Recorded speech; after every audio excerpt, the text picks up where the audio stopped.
ಮಕ್ಕಳನ್ನು ಬಾಲಕಾರ್ಮಿಕರನ್ನಾಗಿ ದುಡಿಸಿಕೊಳ್ಳುವುದು ಶಿಕ್ಷಾರ್ಹ ಅಪರಾಧವಾಗಿದೆ ಎಂದು ಯಲ್ಲಾಪುರದಲ್ಲಿ ಹಿರಿಯ ಸಿವಿಲ್ ನ್ಯಾಯಾಧೀಶರಾದ ಜಿಬಿ ಹಳ್ಳಾಕಾಯಿ ಹೇಳಿದರು. ಯಲ್ಲಾಪುರ ಪಟ್ಟಣದ ನ್ಯಾಯಾಲಯದ ಆವರಣದಲ್ಲಿ ನಡೆದ ವಿಶ್ವ ಬಾಲಕಾರ್ಮಿಕ ವಿರೋಧಿ ದಿನಾಚರಣೆ ಹಾಗೂ ಜಾಗೃತಿ ಅಭಿಯಾನವನ್ನು ಹಿರಿಯ ಸಿವಿಲ್ ನ್ಯಾಯಾಧೀಶರಾದ ಜಿಬಿ ಹಳ್ಳಾಕಾಯಿ ಉದ್ಘಾಟಿಸಿ ಮಾತನಾಡಿದರು. ಪ್ರತಿ ವರ್ಷ ಜೂನ್ 12ರಂದು ಜಾಗತಿಕ ಬಾಲ ವಿರೋಧಿ ಕಾರ್ಮಿಕ ದಿನಾಚರಣೆಯನ್ನು ಆಚರಿಸುತ್ತಾ ಬಂದಿದ್ದೇವೆ. ಆ ನಿಮಿತ್ತವಾಗಿ ನಾವು ಈ ಜೂನ್ 12ರ ಬದಲಾಗಿ ಇವತ್ತು ಮಾಡ್ತಾ ಇದ್ದೇವೆ.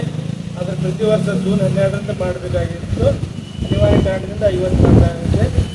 ಬಾಲ ಕಾರ್ಮಿಕ ವಿರೋಧಿ ದಿನಾಚರಣೆ ಅಂದರೆ ಬಾಲಕರಿಗೆ ಅವ್ರಿಗೆ ಯಾವುದೇ ಕಾರ್ಮಿಕ ಕೆಲಸ ಅಂದರೆ ಹಜಾರ್ಡಸ್ ಯಾವುದೇ. ವಕೀಲರ ಸಂಘದ ಅಧ್ಯಕ್ಷೆ ಸರಸ್ವತಿ ಭಟ್ ಅಧ್ಯಕ್ಷತೆ ವಹಿಸಿದ್ದರು. ಕ್ಷೇತ್ರ ಶಿಕ್ಷಣಾಧಿಕಾರಿ ಎನ್ಆರ್ ಹೆಗಡೆ, ಕಾರ್ಮಿಕ ಇಲಾಖೆಯ ನಿರೀಕ್ಷಕ ಅಶೋಕ್ ಒಡೆಯರ್, ಮಹಿಳಾ ಮತ್ತು ಮಕ್ಕಳ ಕಲ್ಯಾಣ ಇಲಾಖೆ ಫಾತಿಮಾ ಚೂಳಕಿ, ವಕೀಲರ ಸಂಘದ ಪದಾಧಿಕಾರಿಗಳು, ವಿವಿಧ ಇಲಾಖೆಗಳ ಅಧಿಕಾರಿಗಳು, ಶಾಲಾ ಮಕ್ಕಳು ಉಪಸ್ಥಿತರಿದ್ದರು. ಕಾರ್ಯಕ್ರಮದ ಅಂಗವಾಗಿ ಜಾಗೃತಿ ಜಾಥಾ ಕೂಡ ನಡೆಸಲಾಯಿತು. 18 ವರ್ಷದ ಒಳಗಿನ ಮಕ್ಕಳನ್ನ ಯಾವುದೇ ಕಾರ್ಮಿಕ ಅಂದ್ರೆ ಯಾವುದೇ ಕೆಲಸಗಳಿಗೆ ಅಂದ್ರೆ ತಮ್ಮ ಕೃಷಿ ಕೆಲಸಗಳನ್ನು ಬಿಟ್ಟು ಯಾವುದೇ ಕಾರ್ಖಾನೆಗಳಾಗಲಿ, ಅಪಾಯ ಗಣಿಗಾರಿಕೆಗಳಾಗಲಿ, ಹೋಟೆಲ್ಗಳಾಗಲಿ, ಇನ್ನಿತರೆ ಬೇರೆ ಕೆಲಸಗಳಲ್ಲಿ ತೊಡಗಿ ಹಚ್ಚಬಾರ್ದು. GN Bhat, Tattigadde, Nudisiri news, Yellapur.